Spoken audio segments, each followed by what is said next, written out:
श्रीमद् भागवत महापुराण पंचम स्कंद के अभी तक 14वें अध्याय में हमने जाना कि सौवीर नरेश रहुगण राजा जड़ भरत से पूछते हैं कि गृहस्थ आश्रम के बिन कैसे इसकी आराधना की जाती है। राजा जड़ भरत जी बताते हैं कि गृहस्थ आश्रम में रहते हुए हम परवर्ती मार्ग में पड़कर सुख दुख भोगते हुए जीव रोग रूपी गिरी गुहा में फंसकर उसमें रहने वाले मृत्यु रूप हाथी से डरता रहता है और कहते हैं कि राजऋषि भरत के विषय में पंडित जी ऐसा कहते हैं जैसे गरुड़ जी कोई होड़ नहीं कर सकता, उसी प्रकार राजऋषि महात्मा भरत के मार्ग का कोई अन्य राजा मन से भी अनुसरण नहीं कर सकता। आज हम जानेंगे 15वां अध्याय भरत के वंश का वर्णन। जय श्री कृष्ण। श्री सुखदेव जी कहते हैं, राजन भरत जी का पुत्र सुमति था। यह पहले भी कहा जा चुका है। उसने ऋषभ देव जी के मार्ग का अनुसरण किया, इसलिए कलयुग में बहुत से पाखंडी अनार्य पुरुष अपनी दुष्ट दृष्टि से बुद्धि से वेद विरुद्ध कल्पना करके उसे देवता मानेंगे। उसकी पत्नी वृद्ध सेना से देवाजित नामक पुत्र हुआ। जय श्री कृष्ण। देवता जित के असुरी के गर्भ से देवधुमन के धेनुमति से परमेष्टि और उसके सुवर्चला से गर्भ से प्रति नाम का पुत्र हुआ।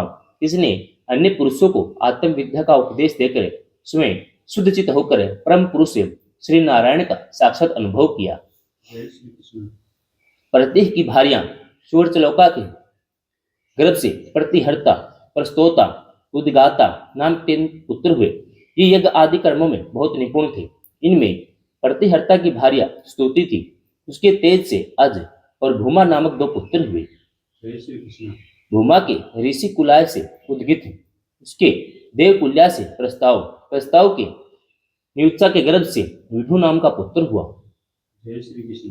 विभु के रति के उदर से प्रथुषेण के आकुति से नत के दुरुति के गर्भ से उदार कीर्ति राज ऋषि परवर गए का जन्म हुआ। जय श्री कृष्ण। ये जगत की रक्षा के लिए सत्वगुण को स्वीकार करने वाले साक्षात भगवान विष्णु के अंश माने जाते थे। संयम आदि अनेकों गुणों के कारण इनकी महापुरुषों में गणना की जाती है। जय श्री कृष्ण। महाराज गए ने प्रजा के पालन पोषण और रंजन लाड चाव शासन आदि करके तरह तरह के यज्ञों का अनुष्ठान करके निष्काम भाव से केवल भगवत प्रीति के लिए अपने धर्मों का उच्चारण किया। जय श्री कृष्ण। इससे उनके सभी क्रम सर्वश्रेष्ठ महापुरुषों के चरणों की सेवा में उन्हें भक्ति प्राप्त हुई। जय श्री कृष्ण।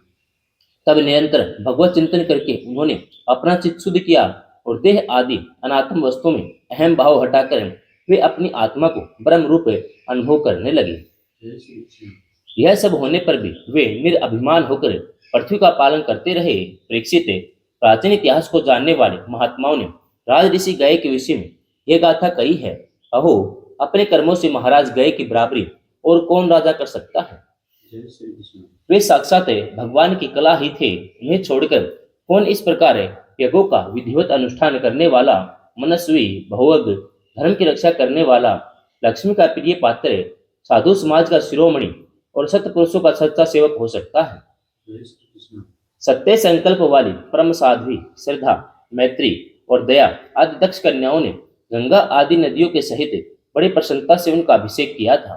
जय श्री कृष्ण। उनकी इच्छा न होने पर भी वसुंधरा ने गो जिस प्रकार बछड़े के स्नेह से पिन्हाकर दूध देती है, उसी प्रकार उनके गुणों पर रीझकर प्रजा को धन रत्न आदि सभी अभिष्ट वर प्रदान किए थे। जय श्री कृष्ण। उन्हें कोई कामना न थी, तब भी वेद उक्त कर्मों ने उनको सब प्रकार के भोग दिए।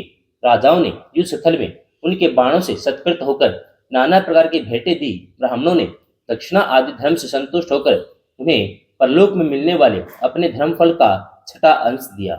जय श्री कृष्ण।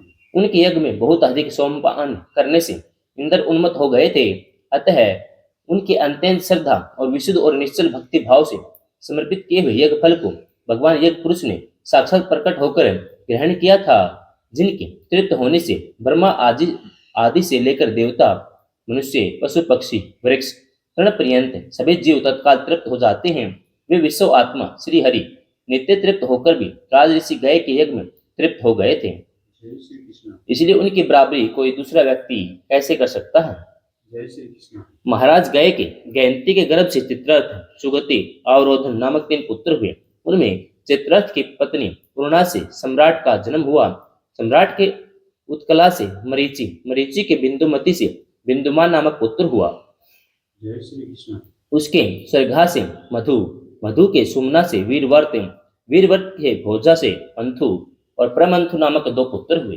जय श्री कृष्ण। उनमें से मंथु के सत्य के गर्भ से भोवन, भोवन की दूषणा के उदर से त्वष्टा, त्वष्टास के विरोचना से विरज, विरज के विसुचि नाम की भार्य से सत्यजित आदि 100 पुत्र और एक कन्या का जन्म हुआ। जय श्री कृष्ण। विरज के विषय में यह सर्वलोक प्रसिद्ध है कि जिस प्रकार भगवान विष्णु देवताओं की शोभा बढ़ाते हैं, उसी प्रकार इस प्रिय वर्त वंश को इसमें सबसे पीछे उत्पन्न हुए राजा विरज ने अपने सुयश से विभूषित किया था। जय श्री कृष्ण। 15वां अध्याय समाप्तम। जय